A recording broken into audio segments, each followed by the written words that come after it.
All right, guys, one more days on this section with more trig functions of real numbers. I'm going to continue what we did yesterday and add a little bit to it, so let's go. Review from yesterday real quick. Hopefully we're good at this now. Cosine 2 power 3. Remember, find the reference angle, just as this cosine power 3, and hopefully you know by now that that's 1/2. 2 power 3 tells me it's in quadrant 2. Remember, cosine is x. X in quadrant 2 is negative, and means cosine is negative, so it's negative 1/2. Same thing on this one. Tangent, let's find the reference angle, just tangent power 3. Hopefully you know by now tangent power 3 is just square root of 3. Think about what quadrant we're in right there. We're actually in quadrant 4.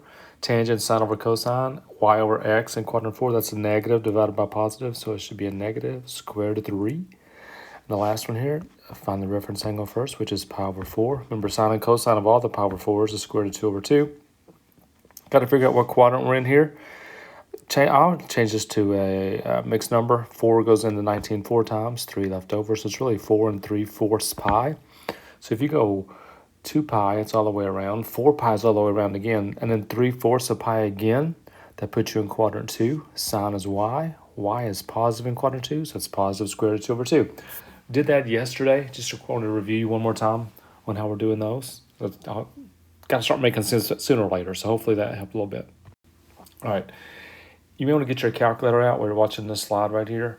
One thing we're going to do tomorrow in class is just use a calculator to find some values. We're not going to use radian mode on the calculator. So look at your calculator, go to mode, and we're going to change the mode to radians. This should be the 4th line down on in your mode list on your TI-84.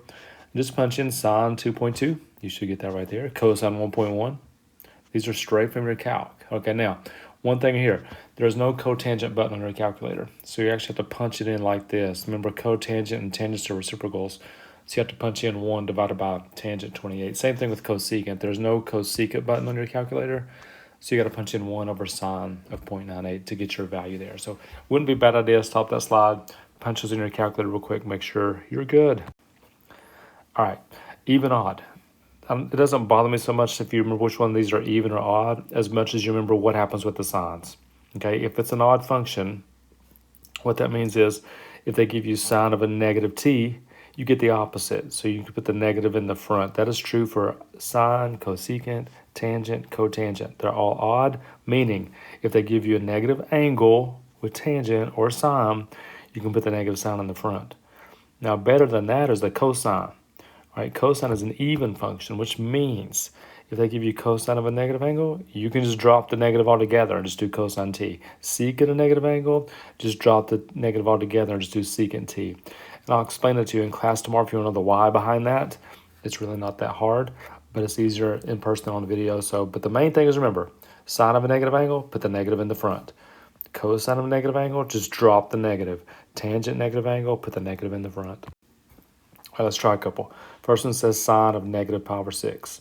Because it's sine, the negative goes in the front. You can take it out, just put it in the front. Now, hopefully you know what sine of pi over 6 is.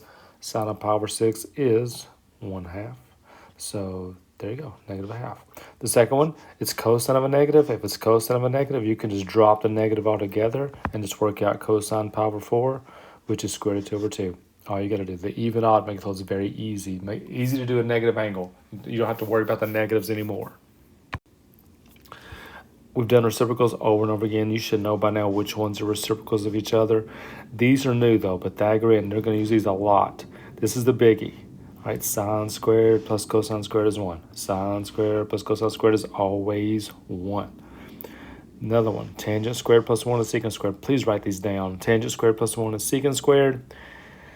Cotangent plus 1 or 1 plus cotangent squared is cosecant squared. So the cos go together, tangent, secant go together, sine and cosine go together, and 1's involved in all of them. All right, so make sure you get those down. We're going to use those over and over and over again. Like this, for example. This one says if cotangent's 3/5 and it's in quadrant 4, that's important, find all the values of the trig function. So since I know what cosine is, I can use this identity to figure out what sine is. So I'm going to square cosine. If I square 3/5, I get 9/25. That's supposed to be a 9/25, not a very good one. Plus sine squared t equals 1. If I move the 9 25ths over. 1 is really 25 25ths. That gives me 16 25ths. Take the square root. I would get plus or minus 4/5 for sine. That's sine t. Now, the plus or minus is important. I gotta remember it's quadrant 4. The plus or minus is dependent on which quadrant you're in. Because it's quadrant 4, sine is negative in quadrant 4. So sine t is negative 4/5, which means cosecant t is negative 5/4.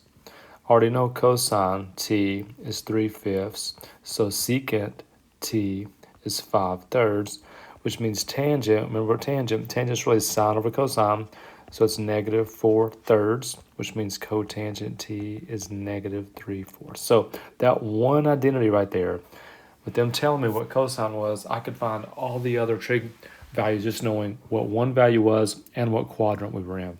Pretty cool. All right, last slide here.